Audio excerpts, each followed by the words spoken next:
Deux femmes ont été diagnostiquées de cancer. L'une s'est recroquevillée sur elle-même, oubliant et maudissant et se plaignant de Dieu.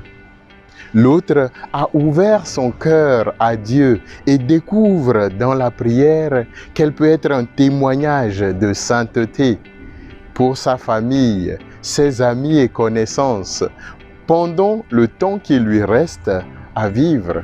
À la fin, le problème n'était point du tout le cancer en phase terminale qui les guettait, mais c'était plutôt cette attitude de la dernière, une attitude de confiance et ce long voyage intérieur à travers laquelle cette malade du cancer découvre alors que Dieu l'aime plus que jamais dans la souffrance.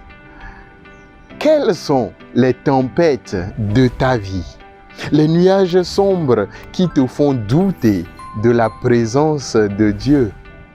Bien chers amis dans le Seigneur, dans la culture de l'ancien Proche-Orient et par implication dans la culture hébraïque ou israélite, Dieu est considéré comme maître et seigneur. Mais pourquoi? Il est puissant parce qu'il a vaincu des ennemis de la guerre. Des ennemis de la guerre, ces ennemis sont bien le vent violent, chers amis, les orages ou les cataclysmes naturels. De même, dans notre vie, nous considérons souvent que Dieu n'est puissant que s'il enlève en fait la mort, la maladie de nos proches ou la maladie des autres dans leur vie. Non, chers amis, Dieu continue d'être puissant, même s'il ne le fait pas. Sa puissance dépasse ces petits orages ou tempêtes dans ta vie.